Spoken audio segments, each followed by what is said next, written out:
Okay. Hello, I'm Dr. Cynthia Glickman. I'm here today with Dr. Gabriel Cousens. Woohoo! I'm so excited to have you here today. I'm so excited to hear all of your amazing knowledge and experiences and talk a little bit about your book, Into the Nothingness, right? Into the Nothing. So welcome. I'm pleased to be with you, Dr. Cousens. Thanks. So I'm going to introduce Dr. Gabriel here. And he's recognized as an amazing spiritual warrior who has forged a path of the holistic liberation way through years of courageous, fearless, and intensive spiritual intention and meditation. His astonishing new book, Into the Nothing, a spiritual autobiography, reveals the mystical wild ride he personally took to becoming liberated, surrendering to the divine urge, to fully merge into the state of God consciousness and awaken to the living from the soul that is beyond the body and the mind, which I think is what we could all use right now and part of what this whole Great Awakening is about. Am I right? Absolutely. Yeah.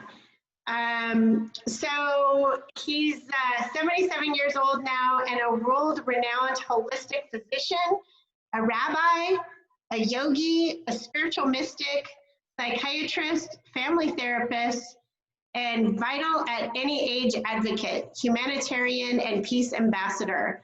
He walks the planet in the state of eternal presence, seeing the emanating light from all things, and yet living in this very real world where his good works and spiritual guidance change lives daily. He lives, and he says, in the world between nothing, the world beyond time, and something, the temporal world, and experiences a fully integrated life in multiple dimensions, happy, joyful, grateful, loving, and peaceful without any external reason. Yes.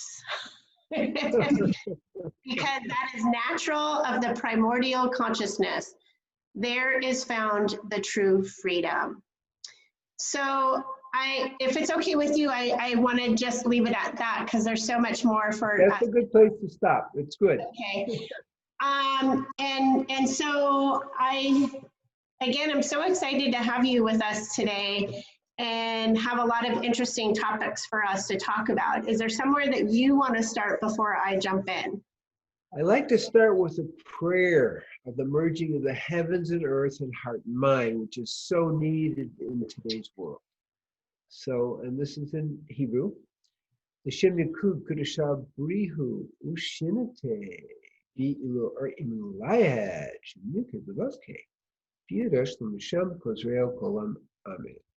So feel that merging of the heart and mind, heavens and earth, reconnecting, reintegrating. Okay, ready to go, Dr. Cousens. So with that, I'm actually going to plunge into a lot of scrambled mess that we're seeing on our planet right now. And I know that you're currently in Israel. I do know that it's going on planetarily, but here in the United States, we're seeing a lot of duality. And I was wondering, because in your book, you mentioned how you were on the football field and when they were doing, what is it, what do they do at the beginning? Well, you sing the Star-Spangled Banner and that kind of thing. And what was you had a profound experience when they would do that? The unity of both teams. I saw beyond the duality, spontaneously, that we're all one. And we're just guys playing, but we're really all one. So, that's the key. And so how would you relate that to what's happening right now? Because there's an extreme, two sides happening right now, right? That's what's playing out on the field. You've got the right and you've got the left in this. So where's the, So how do we it's see the this same from answer. It's perspective? the same answer as I understood on the football field. We're all one. So when we go from the duality where people get so caught up in it, and the reason they don't see the oneness is people don't feel the connection with their soul. Because when you're connected to your soul, you feel the oneness because you connect to everyone's soul. So the answer to it is remembering who we are. We are the light of the divine. Once you get that, and once you remember your connection with your soul or enhance your connection with the soul, you begin connecting with the souls of everyone else around you, and you're back to oneness. So in my book, Into the Nothing, I point out that one of the major lessons is to take everything that happens to us and turn it into an opportunity to grow spiritually. So we have a tremendous opportunity to grow spiritually by remembering our oneness in the illusion, and I want to say it again, illusion of separation. Okay? It's like your right hand and left hand. You're saying they're in duality? No, not really. They're still part of the one. Right. So that's the point. So this is a tremendously positive opportunity to wake up and see the oneness that we all share. Yeah, people have differences, but we don't want to get caught in the differences. We want to remember our soul. Now, when you remember your soul and you see the soul in someone who you may not agree with politically or whatever, it helps you remember the truth of things. Like, we are really all one. I do a lot of couple work, family therapy. And, you know, people get in the polarity in that, and then I have them hold hands and feel each other's energy. And then suddenly everything changes because they remember their oneness. They remember their love. They remember how much they care for each other. And then suddenly the whole discussion changes and you're actually able to resolve things pretty quickly. So how do we actually do that in a you know, worldwide situation? I mean, I would love to, can we all go hold hands and kumbaya, right? Like, what do you think the steps are for us to do that when it's a massive consciousness of, you know, Sure. one side or the other? So what I've been leading peace meditation since 1985. Called oh, I Peace love 24. it. Yeah. And the research is really fascinating. Yeah. So we had groups all around the world, and the one thing we found is that when people meditated on each equinox and solstice, the sunspots would decrease as compared to times when they weren't meditating. So we're affecting the whole planet. We're affecting the sun. We're affecting the whole solar system. Now let's condense it down to life on planet Earth. What they found, and what they've actually shown with real research, is that when people meditate in an area, take Rhode Island, small, okay, so meditators came in, the crime rate dropped 43% in a few months. Yeah. Okay, people think it's a fluke. They came back the next summer and the crime rate dropped 49%. I'm talking about violent crime rate, okay? Yeah. So what am I saying is you can create a frequency of peace into the global mind doing the same thing. So this experiment where people go in and meditate, people have done that all over the world in a variety of different ways, and the results are the same. It creates a global mind shift. So people begin to feel their oneness. So that's how you do it. So what do we know is if even the square root of 1% of the population were meditating at once, it would shift the global mind. So it's something that really can be done. Now, we do it on the equinox and solstice, which we're still doing, and it does affect things. It's all measurable. What if we did it every day? You see? And then suddenly the global mind is more permanently shifted. So are that's you the saying, answer. That's the answer. Yeah. right, so are you saying that as individuals sitting at home and sending out love to the planet is transformative, or do we all need to do it collectively to have more power? Right. It's because Or of a the internet. combination of both, right? Like, Well, it is. Right now, we can't do it exactly sitting in the same room, right? But we know that when different groups are doing it all over the planet, it has a very powerful effect. Now, we've also done it over the internet now. And again, we're linking at a more planetary mind level, okay? And it does shift things. And that's been proven again and again. right. Over 300 studies have shown it. So we actually have a way of doing it. We know it decreases crime and decreases violence. And we also know that meditating creates a sense of well-being. It actually reverses the aging process, believe it or not. People meditate That's why I look so young. Yeah, it's good. It's good. If you meditate 5 years, your physiology is about 15 years younger. Really? Yeah. Now, Well, there's incentive for a lot of people to do it, that alone, right? yeah, and this is even more interesting. The brain shrinks 0.4% per year. However, when you meditate, you actually increase the size of the brain. You know, So you I have not heard that stat before. brain shrinkage. So I'm sorry, I kind of talked over. Say that again. So it shrinks 0.4% every year regardless, yes? Not regardless, if you aren't doing things to make it expand. Okay, but So if you're meditating. Research at Harvard has actually shown that when people meditate on a regular basis, it increases the size of certain parts of the brain. That's Harvard research. Yeah. So that's the good news. So we can do it. And fasting also increases the size of the brain because it stimulates neurohormones to make the brain grow.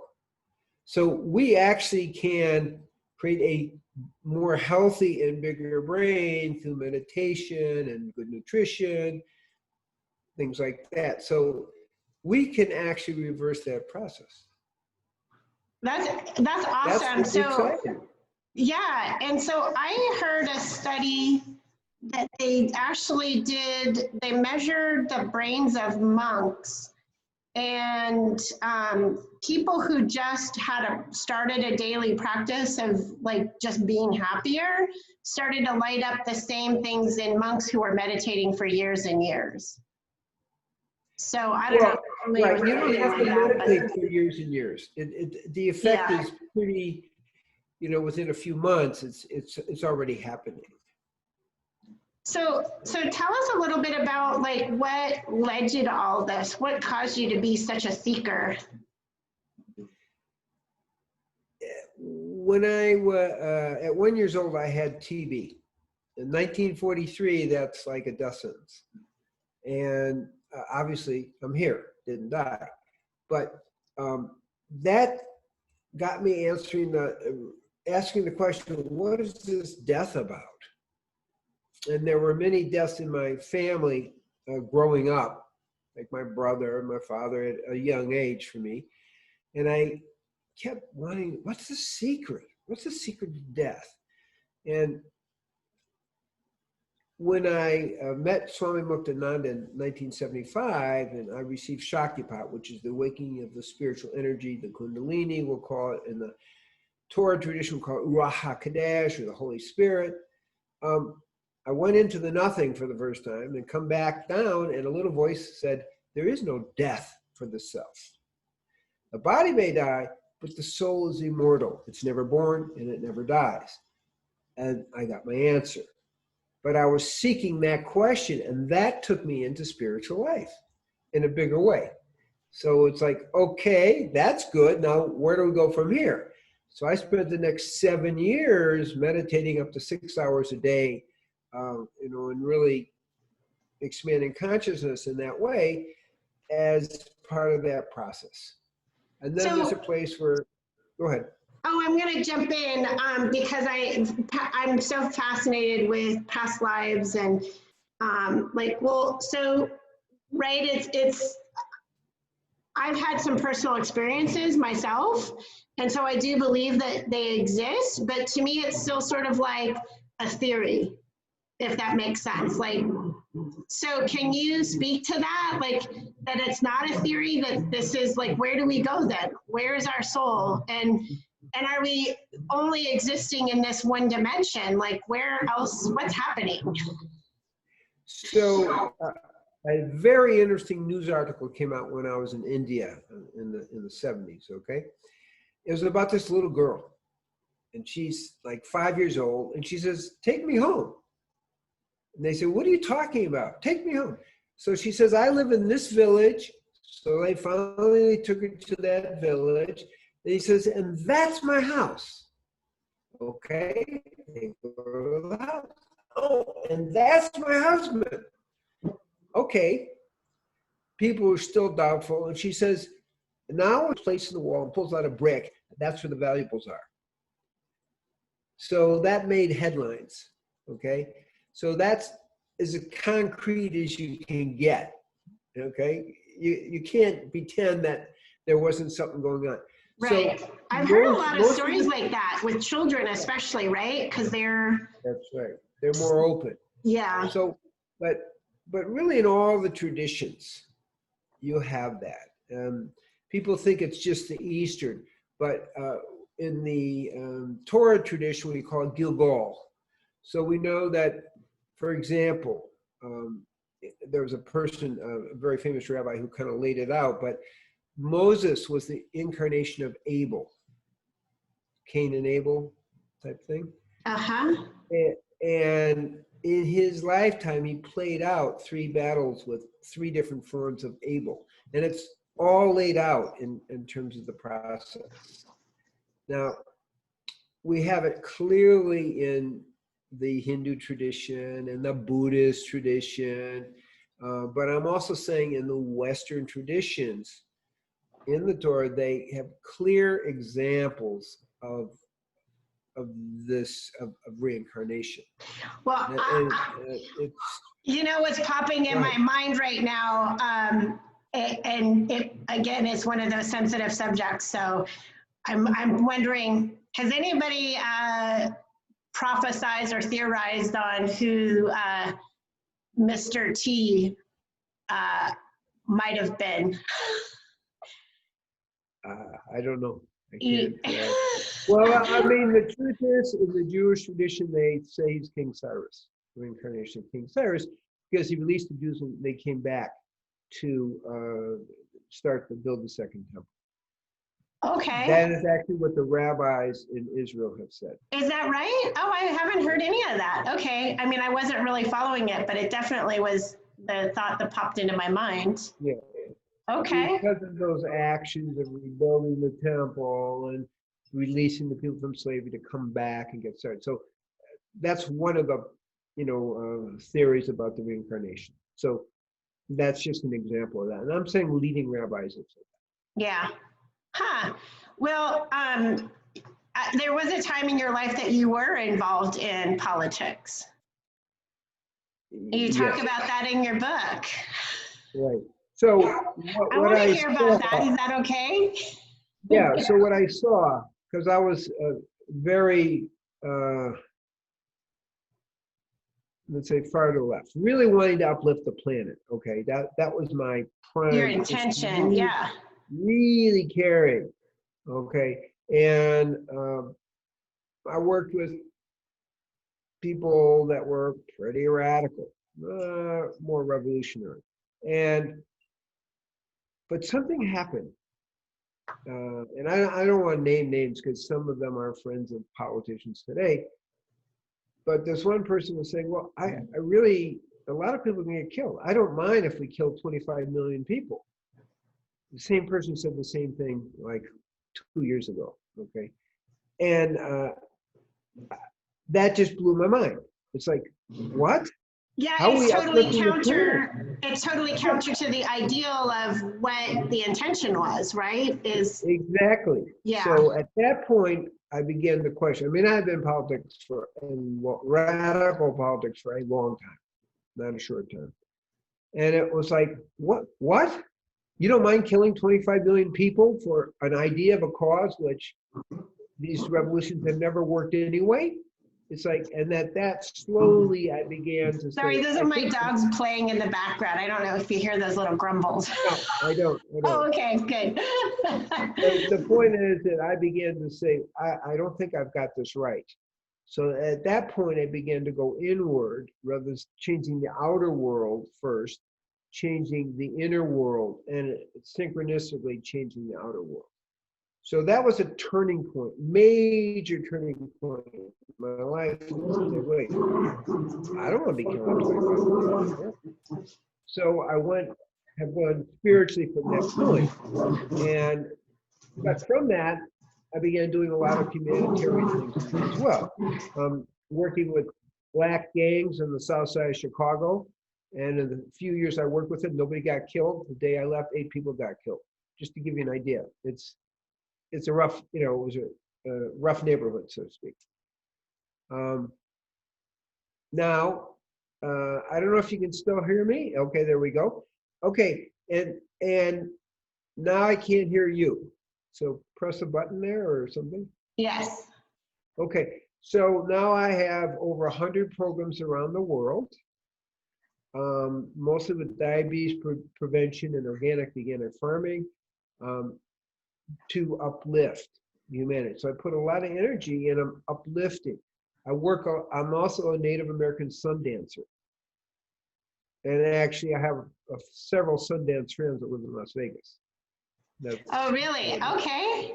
So what does that mean so exactly? You go out and dance to bring rain or what? No, wait a second. So I'm working with different Native American tribes to help them deal with the scourge of diabetes. It's a big deal. So that's kind of what I'm talking about. No, the Sundance is offering yourself. You dance for 4 days without food and water.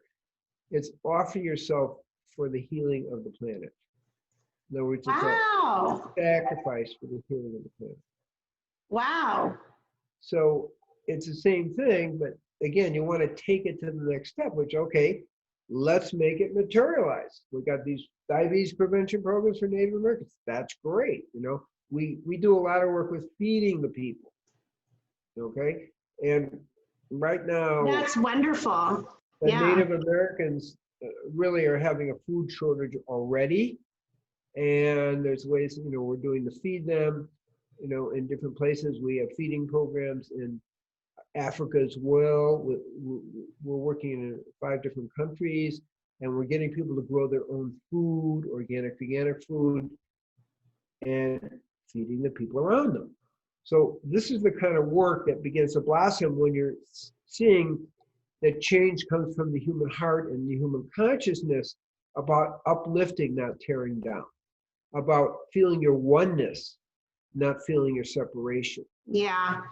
And so that's what the transition is. So can I ask, because that's so beautiful, I'd like to ground that for people though, like how does one begin like to get there? I mean, and I'm not necessarily speaking to everyone because there's a lot of people that are awake, but for those that are still caught in the matrix of this battle, what steps can they take that are to get themselves connected to who they really are? Right. So one of the things I teach in my book, I'll just hold it up into nothing, there it is. Okay. Great, thanks. Is the 6 foundations and sevenfold peace. So the key is create a quiet mind so you can experience who you are, which is the light of God inside your soul. A lot of people have become disconnected from their soul. it's like, well, if you're disconnected from your soul, guess what? You're going to be disconnected from other people's souls, right? That's the problem. So we look at people going to a more of a vegan diet, vegan live food diet, and you become a superconductor of the divine in that way. Doing try yoga, doing yoga and breathing exercises and sacred dance. I love to do sacred dance. We didn't do some today, but I love to do it. And then service and charity. What does service and charity do? It automatically opens your heart. If you're really doing service, you have to make the heart connection with the other people. Just, it's inherent. It's not like I write a check and here's a donation. It's no. Service and charity has to do with your heart being involved and really connected. So I go to Africa, I go this place, that place, and for Native American, as a 4-year Native American sun dancers, you can actually lead what they call anipis, which people call sweat lodges. Okay, and we lead sweat, and we all become one in that sweat lodge. So there are ways to become one. That's what I'm saying. Okay, the fourth is working with a spiritual teacher. Most people need some spiritual teacher input or a collective to be supportive. We can get really isolated in this world and we don't have the support to stay on track. Your program, what we're doing now is giving people support. You see how that's very, very important. It's inspiration. Yeah. So how does somebody find that though? I mean, how do you do it locally? Well, I'm going to say it 2 different ways. So we meditate, and then finally, like I received from Muktananda, which he's conferred on me, the ability to awaken the spiritual energy, which we call Kundalini in the West, Haniha, and the Ruach HaKodesh in the Torah tradition. So right now, because of the shutdown, so to speak, we're doing it over the internet. I'm reaching you right now, okay? I give Shakti awaken that energy. In fact, I have a meditation retreat every once a month, Friday night, Saturday, and Sunday, and we're meditating 3 times a day, and we're having spiritual discussion, and so there's a collective of people coming. So that's how that works. So right now on the internet, people can go to drcousens.com. We have time. We can even take this weekend and go, to it. So they can all do it via like a Zoom call or something, or how? Yeah, that's exactly right. Oh, wow.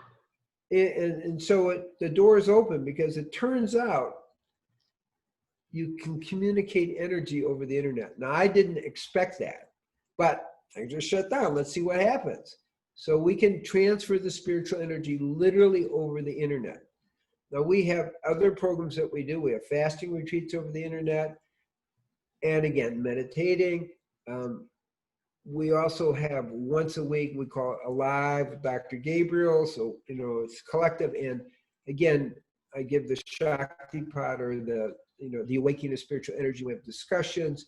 So there's all kinds of possibilities just, that we're exploring to support people. Like, this is a hard time. People feel isolated. They feel separate. But you don't have to go that way. Now this is the key. This is all where I'm going. All these things I'm talking about are helping you connect to your soul. And when you reconnect your soul or deepen your soul connection, then you feel your oneness. And then you can also love your neighbor as yourself, but love yourself enough to want to heal yourself. So we got 2 pieces there. Love your neighbor as yourself. How do you do that? Well, if you don't love yourself, how do you love your neighbor? Can't do it. When you connect to your soul and you are the light of God and you are the joy of God and you are compassion as your inherent nature, wow, that changes everything. Once you've made that connection, you can then connect to other people. How do people lose such sight of that?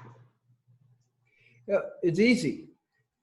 You use the word sight. Let's play with the metaphor. You lose sight because you're not looking in the right place. Your sight is all outward. Your sight is on the TV. Right. So the way to look is inside. Yeah. Well, it's interesting.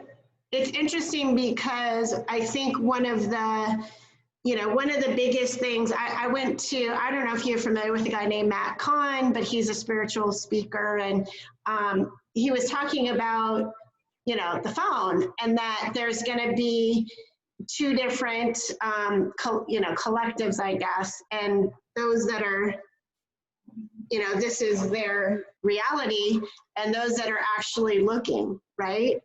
That are connecting and speaking with each other.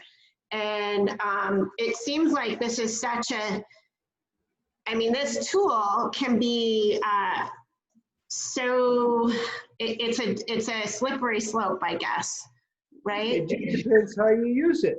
How we're using it. We're using it to uplift, to inspire, right, to make the heart connection. Or you can use it to get into technocracy. So how you use it is everything. So what do you think is going to happen with, because I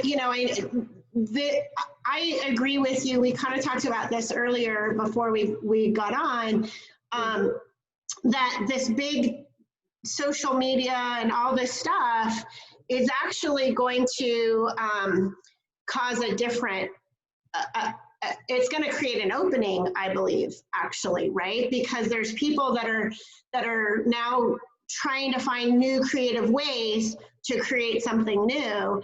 And you know, the way Abraham Hicks always talks about it, I don't know if you follow Abraham at all, but is that in the contrast is where the rocket of desire is created, right?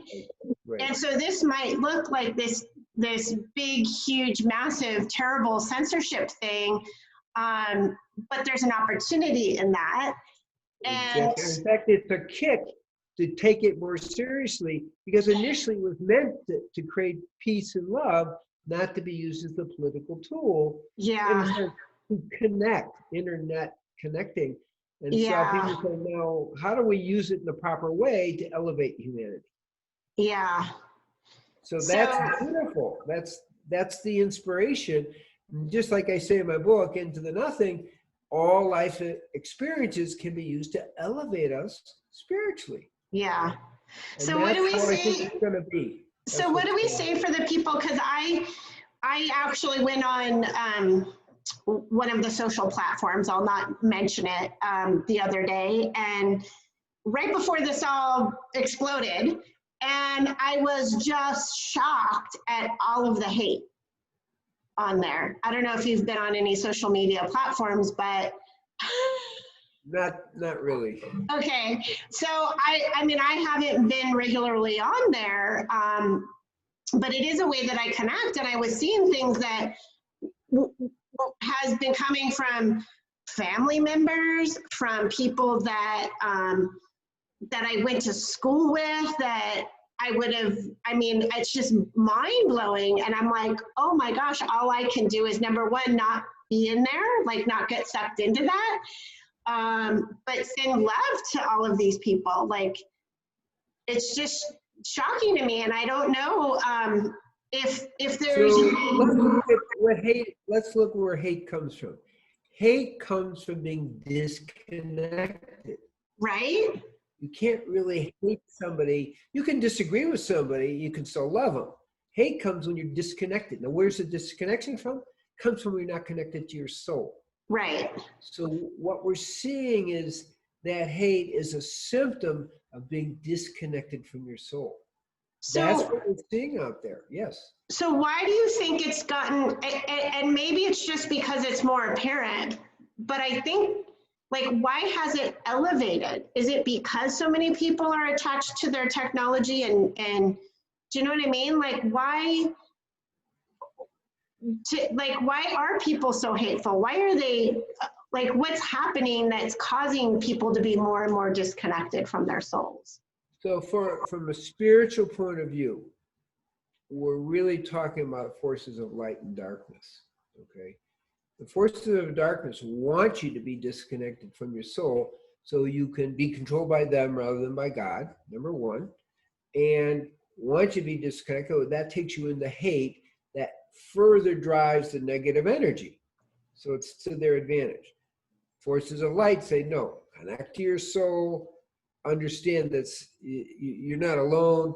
love your neighbor as yourself. Well, you got to have love yourself first. Then you can really make the connection to the soul of your neighbor. And then you begin to see the oneness. So these are Right. two principles struggling. So here's what's interesting. Sorry to jump in on you. Yeah. So there's two things that come to mind to me. I don't know if you've ever listened or read any of the teachings of Ra. Are you familiar with that at all? I'm familiar. Yeah, I'm a little familiar. Yeah. Okay. And Dolores Cannon also talked about this. So Dolores Cannon, she's no longer alive, but she did something called QHHT, which was a hypnosis technique that didn't just take people into past lives, but it also went to the in-between place. So it's fascinating work, but one of the things that they both talked about in both of these works is that there would be a splitting of the worlds, and that there would be two different polarities of those that are going into a loving consciousness and a negative consciousness. But here's two things that I want to talk about here, and you mentioned in your book, is that it's all God, right? It's a play of God to help us wake up. So in Into the Nothing, I'll bring it up again. Yeah. I really talk about we need to understand that these difficulties, apparent difficulties, are all to help us wake up. Our work is to see it that way rather than see it negatively. So what we're seeing today is a wonderful opportunity to wake up. It's a huge opportunity. It's a huge challenge. But a lot of people are not liking the hatefulness anymore because it makes them feel too alienated from life. Hate alienates you from life. So I think you're going to see a bouncing back towards, there's got to be a better way to do this. And that's what I did for my political thing, when they kind of said, well, it's okay, we're going to kill 25 million people. No, that doesn't work for me. So more and more people may see, wow, this doesn't feel good. It doesn't elevate me. And it kind of separates me from life. Hey, dog. I had to get my little guy. What is your dog's name? What's your dog's name? Smarty Pants. Seriously, Smarty Pants. Okay. Very good. Or his nickname is JP for Just Puppy. Nice. Anyway, the point is that it doesn't really feel good to be in hate all the time. And so people at some point will begin to ask the question, well, is there another way of being? Well, and then it starts to shift. Yeah, I mean, I kind of wonder if that's maybe the people that are in the middle, though, because I think people that are so far down that path that it's almost addictive, right? And well, only temporarily, because it gives you a hit. Hate can give you a hit, but not much of a hit. And over time, the only way you could feel alive is to start doing more and more pedophilia, child sacrifice. You go, right. It can get pretty rough. But in the end, there's theories on that right now, right? So that's yes. Some of the and a lot of that's coming out. Yeah. And I treat people who've been through that, so it's not a myth. It does really happen. Yeah. There's a psychiatrist but the point I'm making is, in the end, that doesn't do it. You're still ample. You're filled with the light of God, and that's constant. That's a regular. It's just how you walk around in the world. It's like, whoa, that's all the time. Better high, right? That's better and more consistent. Yeah. More so consistent. That leads like so actually, that's how it's going. That's how it's going to happen. Yeah. Go ahead. So that actually leads into, and I think you've written a lot of books on health and wellness, right? About 15 books. Yeah, so that's totally awesome. And I think that leads us into, I think there's a lot of research behind part of why people do get illnesses. And as we know, we're currently in a quote unquote pandemic right now, and how do we stay healthy through that right now? Okay, so I'm going to make it take a slightly different angle. Yeah, We okay, know great. that people who are in happy relationships or people who are not depressed, okay, I'm two categories, live longer and are more healthy and have less chronic disease and have less brain degeneration with age. So when we look at happiness and well-being, we see significantly less chronic disease, significantly less cognitive decline with age. We see that couples that are together, they're healthier in the full range and have about half as much depression. We know that depression leads to about 4 times more heart attacks. So, Oh, wow. so let's start at the bigger picture of maintaining your mental and spiritual health and focus on relationship. Now, I want to make a caveat. You don't have to be married. I'm not talking just like that. I'm also saying the research is even when people connect in groups, they get similar results. Enhanced well-being, significantly less chronic disease. Okay, so that's one big level. The second big level is to start to live healthily. And that, for me, is vegan diet, because when you eat meat, fish, chicken, and dairy, you're taking the death of the animal. So you're taking death into your internal systems. So that's important to kind of get. And it also blocks the flow of the spiritual energy. That's why in pretty much all the great traditions, liberation traditions, they ask people to be at least vegetarian for that reason. You see, so there's not an accident there. Exercise is good. Exercise also increases brain size, oxygenates you, increases well-being. Breathing, very, very important, okay? Because it's oxygenating the whole system. And then I talked about service and charity. You're connecting at the heart. You're opening the heart again. And then, of course, meditation, which makes you younger, increases your brain size. I mean, how can you miss, okay? And so you see what the point I'm making is it's a whole lifestyle that naturally takes you to a better physiology and to be more healthy, but also creates a quiet mind so you can transcend the mind into the nothing. But it's a way of life. It's not a spiritual practice. Right. It's a way of life. That's my teaching there. A natural, holistic way of living that can take you to liberation. Yeah, so I mean, that's the ultimate goal, is we want to elevate and inspire and help people to get there. I do want to go back a little though, because we were talking about the hate and all of that, and that, I mean, that is what actually weakens. So it has the opposite effect, right? It has very much the opposite effect, and you're going to see people who are hateful, people who have not negativity, they do have more chronic diseases. That's kind of in the research there. You know, we've known that for years. So no, it doesn't help. But in a way, the hate keeps you separate from yourself. You can't really access the soul when you're immersed in hate, because hate starts with hating yourself and then projecting it out onto other people. And you want to hate other people so you can feel better about yourself. Well, that just doesn't work that way. Right. So that's kind of the key. So making it really simple. You know, for me, I talk about the urge for God. That was always what was driving me, right? But you don't have to start there. You have to start with the urge to feel good, the urge of love, the urge of well-being. You know, like, whoa, that makes me feel good. Yeah. And then So what would you? Go ahead. Sorry. So what would you say then to somebody who's like, yeah, but can you, like, this is what's going on in the world. Like, why aren't you, like, how can you just be ignoring this? But we're not ignoring it. We're coming with the solution to it. This comes out of being disconnected from your soul.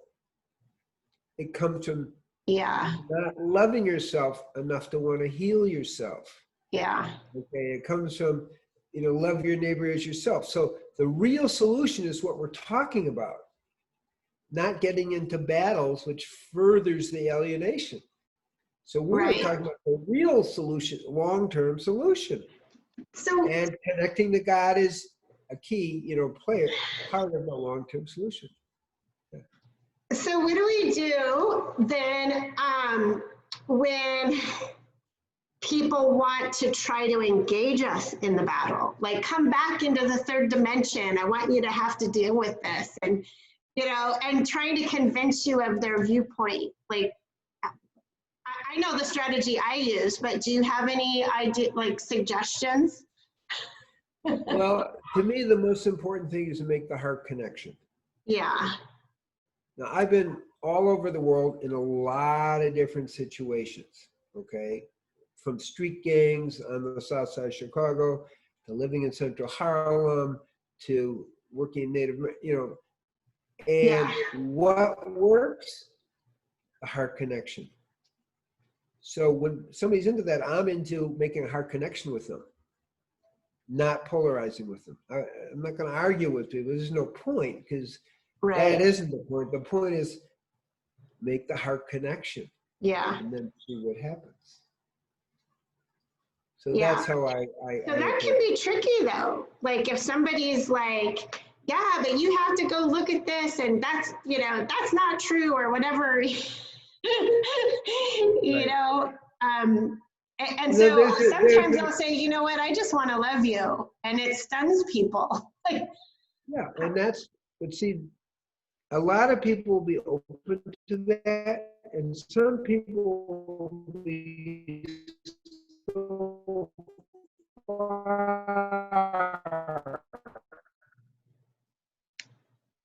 in their position that they can't do it. Well, that's not who are ready to wake up. They just need to go after the hardest, because that's not going to be a winning scenario.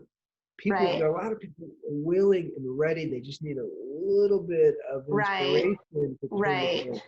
That's who you want to spend your energy with. Yeah, so that's actually a really good point, and something that I actually would like to maybe leave it on that and then mention something else. So I did have a friend that I was talking to yesterday, and she was so frustrated because the people that she's surrounded by are watching like CNN, mainstream media over and over and over. And I know that this is a little sensitive, but it's without trying to research the facts, right? And she was trying to have conversations with them. And I actually told her, no, like, all you're doing is creating frustration for yourself. They're not in a place where they're ready to hear you, right? That's right. That's the thing to understand is share when people are ready to hear. They may not be in agreement with you, but they're ready to hear. Yeah. They're not ego invested in a certain position. That's just plain simple wisdom. If you're going out to try to help people wake up, you don't go with the people that are most don't asleep. want to wake up. Right? Yeah. So you want to go where there's a possibility of having an effect. Yeah. Otherwise, you're banging your head against the wall. Yeah. And in time, maybe those people will be there, but they're not there now. So go with who can hear you. Yeah. Who's possibly open. You make the heart connection, then suddenly, well, this does feel good. Then they're ready for some transformation. Yeah.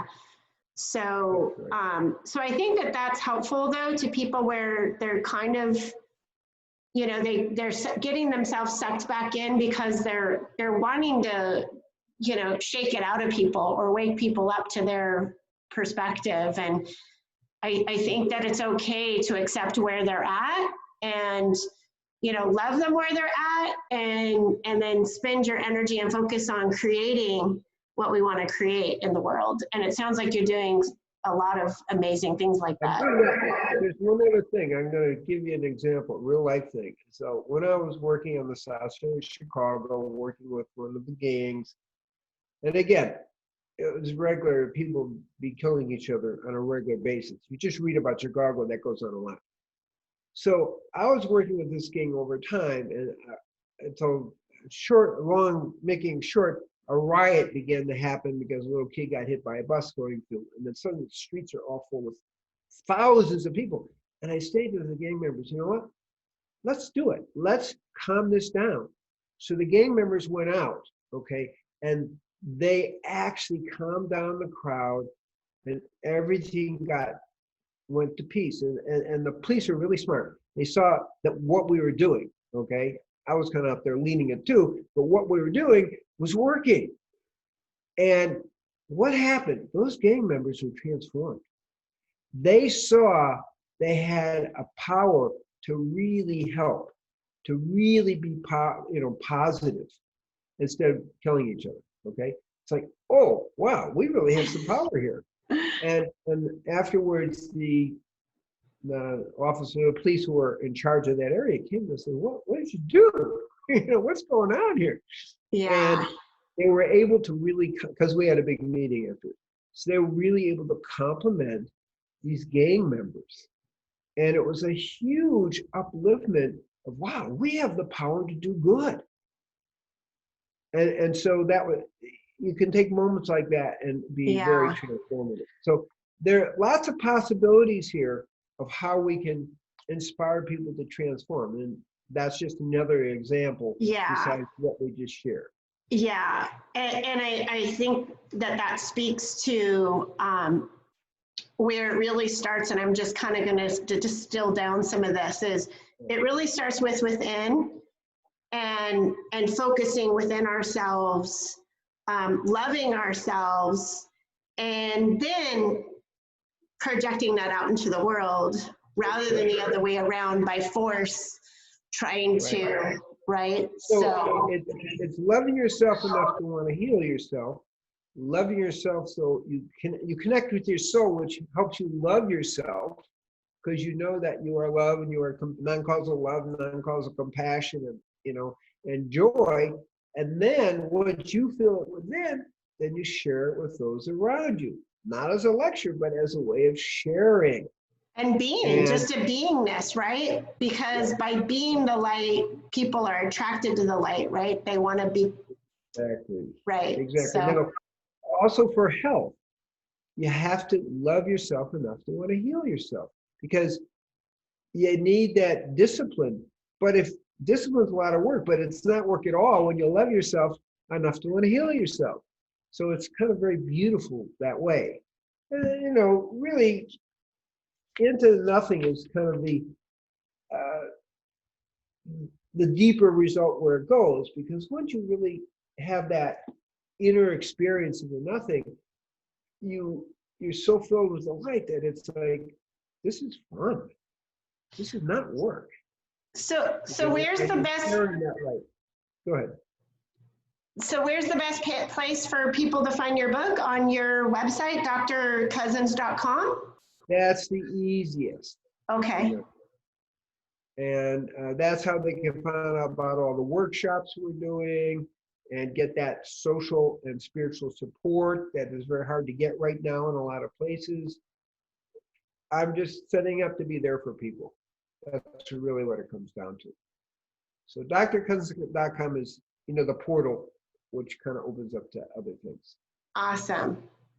All right. Well, I totally appreciate your time. You're amazing, and keeps shining on. And I want to bless you for your good work, and I also want to bless your listeners for being wise enough to listen to you. Amen. Amen. All right.